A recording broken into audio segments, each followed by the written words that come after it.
All right, I'm Pete Hammond, back at Contenders here, and back with another Bleecker Street film. This time it's Wild Mountain Thyme, and I have to say, of all of these Contenders films that we're doing this weekend, this is right near the top of my list. I loved this movie, and two of the people responsible for that are with us today. First off, he is the Oscar-winning writer and director of this film, John Patrick Shanley. Hi, welcome, John. And, of course, you know him from so many other movies and things. And here, this is just one of his best. He's a real charmer in this film. Jamie Dornan. Hi, Jamie. Hi, Pete. Welcome, guys. And I want to just give everyone a taste of what I'm talking about here, because this is a movie like no other that I've seen this year, a real throwback to the kind of feel-good thing I think we need right now. So let's take a look at Wild Mountain Thyme. Anthony!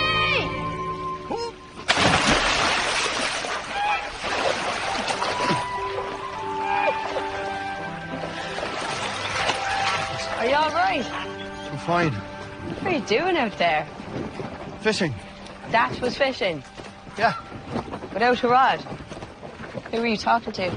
Wasn't talking. You looked to be talking, then swatting, then you jumped in.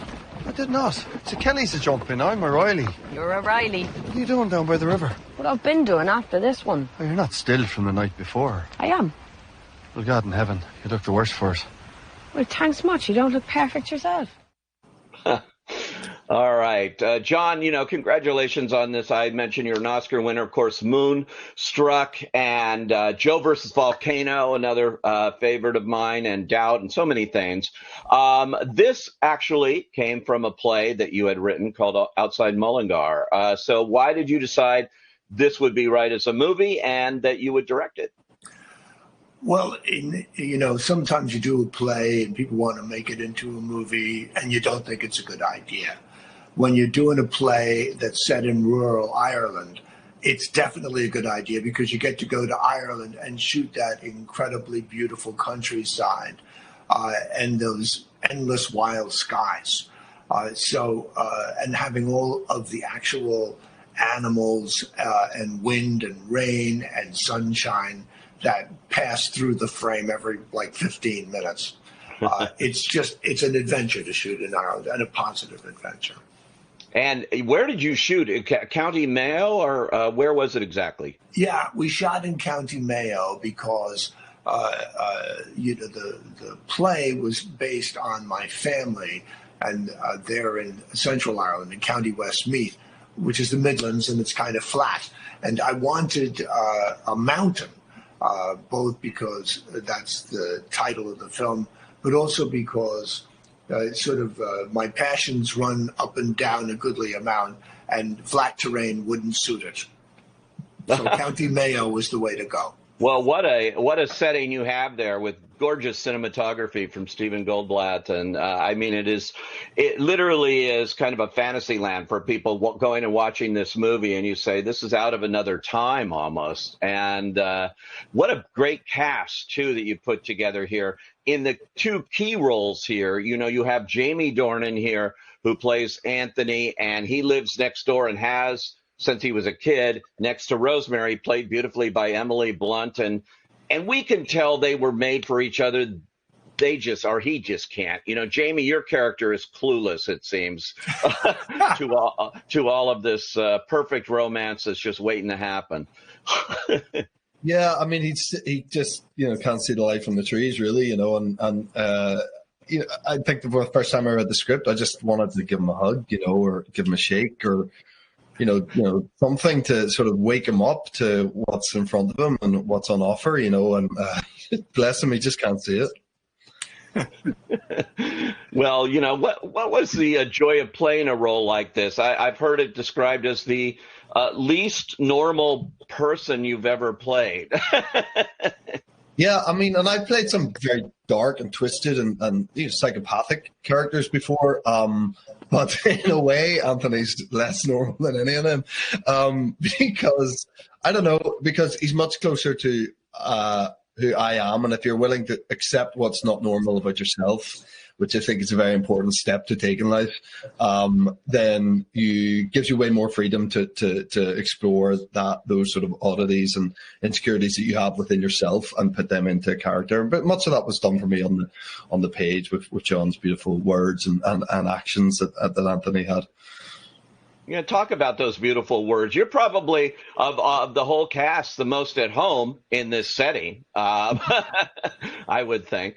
Yeah, definitely, you know, but still, I've never read anything that's so lyrical as Wild Mountain Thyme, and you know, people who sort of, I don't know, talk in that lyrical and sort of, they almost talk in verse, you know, and it's very beautifully rhythmed, and you feel that, you know, again, like Shanley's written it in a way that you just can't wait to say the words, you know, and often I've been in situations where I'm happy to say the words, or, you know, I don't really want to say those words, but I've sort of been pushed into saying those words. You know, I've sort of done the whole spectrum of it so far in my career, you know, and then there's times when you have words that you can't wait to say, particularly with, you know, the big set piece scene. I think it was, John, I don't know what was 20, 25 pages or something, that kitchen scene with Emily and I, which is almost the entire third act of the movie, you know, was in this kitchen, and it was like it felt like doing a play,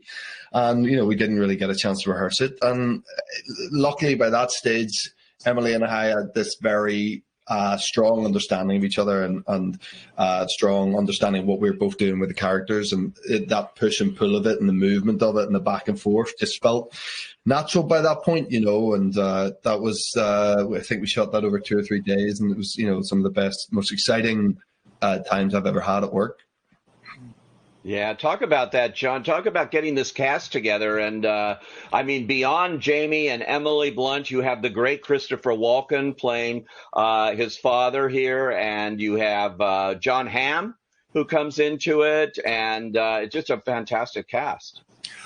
Yeah, I mean, I definitely got the A team, and, you know, when you're working with Chris Walken, it's sort of like you radio up to some other planet, and he parachutes into this world for a little while and does, you know, whatever it is that he's decided he's going to do, and then he's beamed away again to wherever the hell that man actually lives.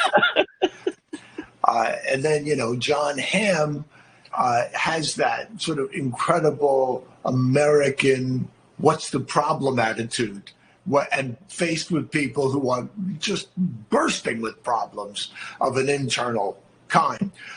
And so he kind of brings a reality check to the proceedings. Was like, what are you people doing?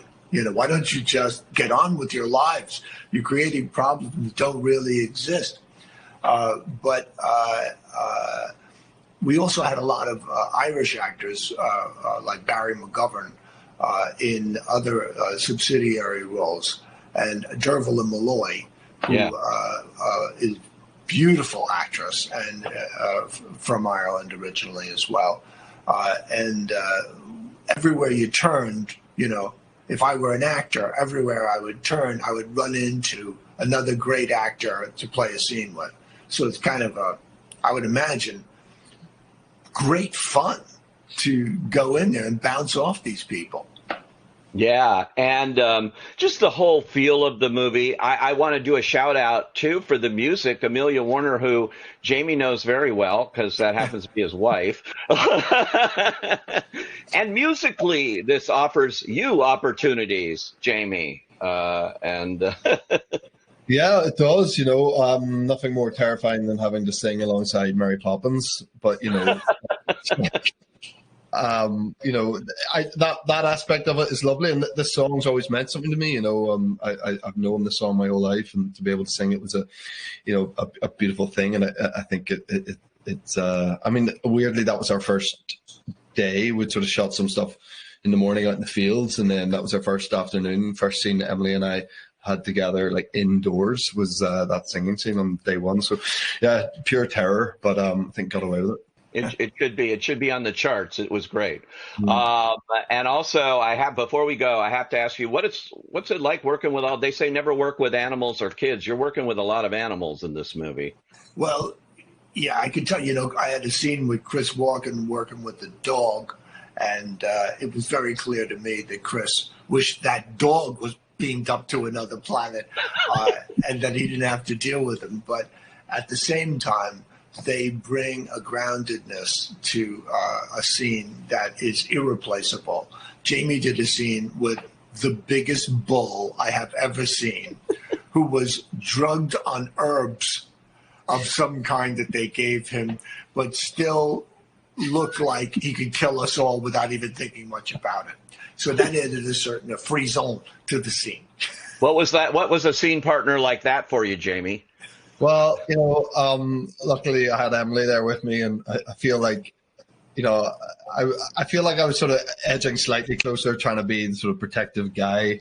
So, I was standing an inch or two closer in case the bull shut up suddenly and the drugs wore off. But it's a mad. There was I feel like with this movie there's a lot of peculiar circumstances you find yourself in, and standing with Emily Blunt on a sort of lantern with a live bull was one of the lesser sort of oddities I found myself facing. I love it. Well, if you want a feel-good movie, this is the one, Wild Mountain Thyme. Terrific film. Thank you both for joining us here at Contenders, and best of luck with the film going forward. Thanks a lot, guys. Thank you. Thank you. Thank you.